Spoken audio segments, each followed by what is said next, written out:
मुझे लगता है आज फिर से मुझे खाली हाथ ही लौटना पड़ेगा। अभी तक तो मुझे कोई भी शिकार नहीं मिला है और प्यास भी लग रही है। क्या करूं? आसपास तो कोई नदी व तालाब भी नहीं दिख रहे हैं। शिकारी को चलते चलते काफी समय हो जाता है। मुझे लगता है वहाँ पर कोई झरना है। हाँ हाँ, जल्दी से चलकर देख लेते हैं। अरे वाह, यहाँ तो एक झरना है। चलो जल्दी से पानी पी लेता हूँ।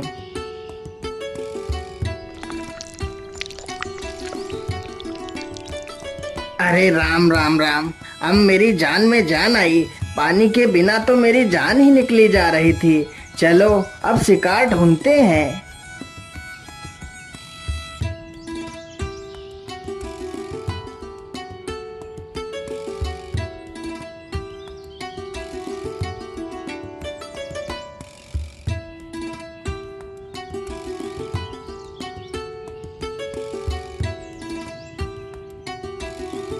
ओहो, यह इस पेड़ पर क्या बैठा है?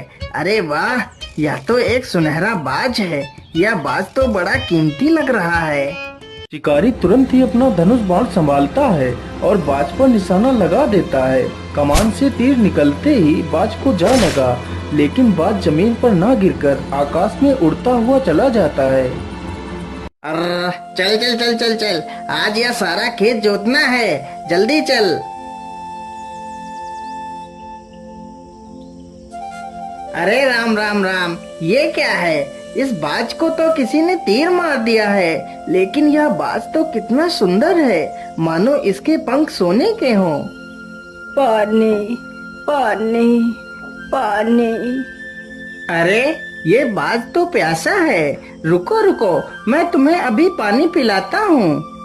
वह किसान तुरंत जाता है और पानी का मटका उठाकर लाता है। फिर बाज को पानी पिलाने लगता है।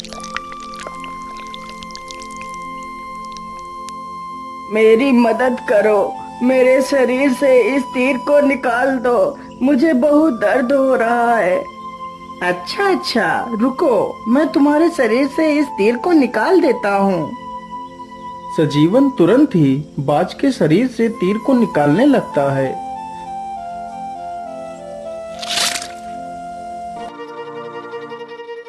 अरे राम राम राम, तीर निकालने के बाद तो खून निकलना बंद ही नहीं हो रहा है।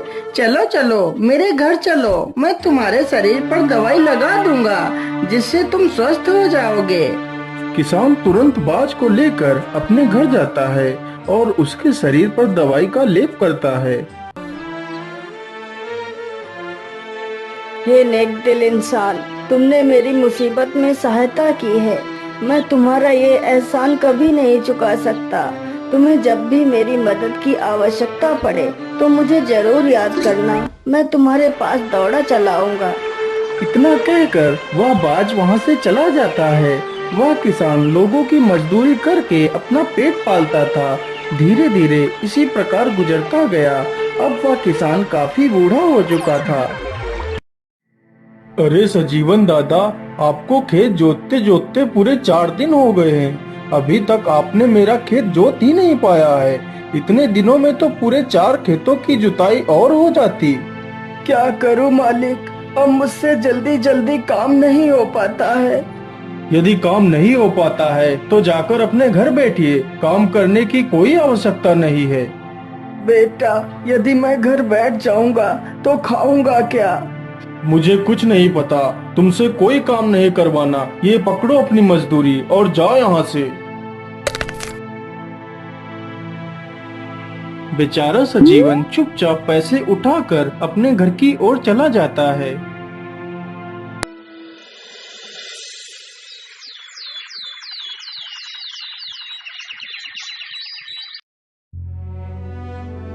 हे भगवान, अब तो मुझे अपने पास बुला ले। मुझे एक वक्त का खाना खाने के लिए भी सोचना पड़ता है। अब तो मुझसे कोई काम भी नहीं होता और ना ही मुझसे कोई काम करवाना चाहता है। मेरा गुजारा नहीं हो पा रहा है मालिक, मुझे मौत दे दो। हे प्रभु, तुम ही कोई रास्ता दिखाओ जिससे मैं 2 वक्त का खाना खा सकूं। क्यों ना मैं अपने मित्र बाज को बुलाता हूँ वह जरूर मेरे लिए खाने का प्रबंध कर देगा। हे बाज मेरे दोस्त, मुझे तुम्हारी मदद की आवश्यकता है। तुम कहाँ हो? हे बाज मेरे दोस्त, मुझे तुम्हारी मदद की यह आवश्यकता आवाज तो है। मेरे तुम मित्र कहाँ की है। हो? मुझे लगता है मेरा मित्र किसी दुविधा में है। मुझे चलकर देखना चाहिए।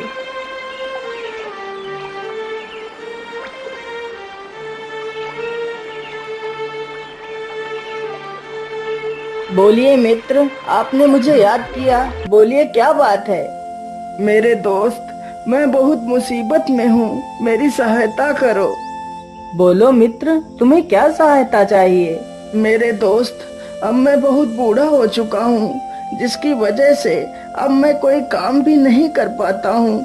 आज मैंने 3 दिनों से कुछ भी नहीं खाया है। मेरे दोस्त, यदि तुम मेरे लिए रोज भोजन की व्यवस्था कर सको तो तुम्हारा बहुत एहसान होगा मुझ पर। तुम चिंता मत करो, मैं रोज तुम्हारे लिए समंदर से मछलियाँ ले आया करूँगा। उन मछलियों को खाकर तुम अपनी भूख शांत कर सकते हो। हाँ हाँ, तुम ठीक कह रहे हो बाज। बाज तुरंत ही मछलियाँ पकड़ने के लिए चल पड़ता है। वह चलते चलते समंदर के किनारे पहुँच जाता है।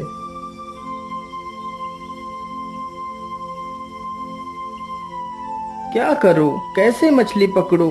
आज तो कोई भी मछली मुझे दिख ही नहीं रही है। सारी मछलियां जैसे गायब हो गई हों। अरे वो रही मछली। चलो चलो, जल्दी से इस मछली को पकड़ता हूँ।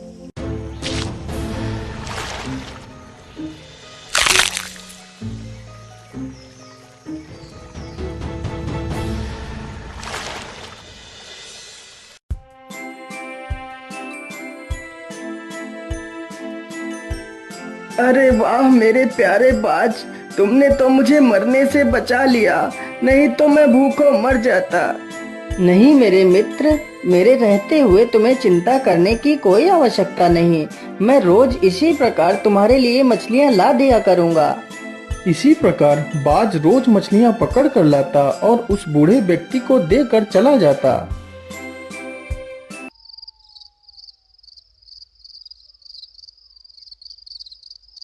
अरे वाह वाह, अब तो घर में पड़े पड़े ही मुझे मनमाना भोजन मिल रहा है। अब तो मुझे किसी की मजदूरी करने की आवश्यकता भी नहीं पड़ती। खाने को तो मैं मछलियाँ खा लेता हूँ, लेकिन मेरे पास पैसा तो एक भी नहीं है। काश मेरे पास भी ढेर सारा धन होता तो मैं भी गाड़ी बंगला खरीदता, लेकिन गाड़ी बंगला मेरी किस्मत में कहाँ। अगले ही दिन बाज मछलियाँ पकड़ कर लाता है तो उसके सोने के पंख बहुत चमक रहे थे। ओहो, आज तो इसके पंख कितने चमक रहे हैं। जरूर इसके पंख सोने के बने हुए हैं। यदि यह पंख मुझे मिल जाए तो मैं बहुत अमीर हो जाऊंगा। इन्हीं पंखों की मदद से मैं अपने लिए कार खरीदूंगा। क्या बात है भाई, आज तुम मुझे देखकर इतना चिंतित क्यों लग रहे हो? कुछ नहीं मेरे दोस्त, मैं बस यही सोच रहा था कि मेरी मदद के लिए मैं तुम्हारा शुक्रिया अदा कैसे करूं। मित्र, इसमें शुक्रिया की क्या बात है? तुमने मेरी जान बचाई थी, बदले में मैं तुम्हारी मदद कर रहा हूँ। इसमें क्या बड़ी बात है? इतना कहकर बाज वहाँ से चला जाता है।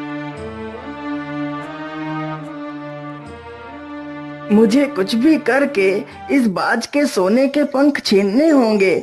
मैं ऐसा करता हूँ, जब कल वह बाज मुझे मछलियाँ देने के लिए आएगा तो मैं उसे मारकर उसके सारे पंख छीन लूंगा।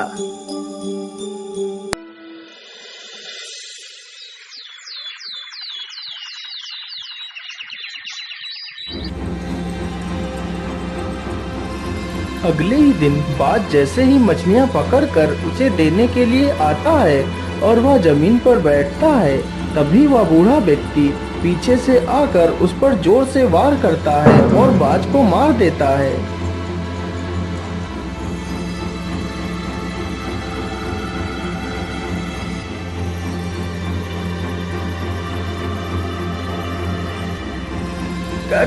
कौन हो तुम? मैं एक ऋषि हूँ। मैं बहुत लालची था, जिसकी वजह से मुझे मेरे गुरुदेव ने यह श्राप दिया था कि मैं एक सुनहरा बाज बन जाऊंगा और जब कोई व्यक्ति मुझे देखकर लालच में आकर मेरी हत्या कर देगा तो मैं इस श्राप से मुक्त हो जाऊंगा और यह श्राप हत्या करने वाले पर लागू हो जाएगा और वह भी एक सुनहरा बाज बन जाएगा। और आज तुमने भी वही गलती की है जो गलती मैंने की थी।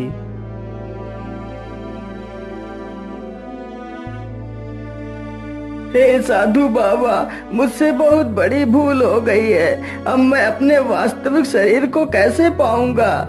हे सुनहरे बाज, अब तुम भी किसी लालची व्यक्ति की तलाश करो। वह व्यक्ति ही तुम्हें इस श्राप से मुक्त करा सकता है।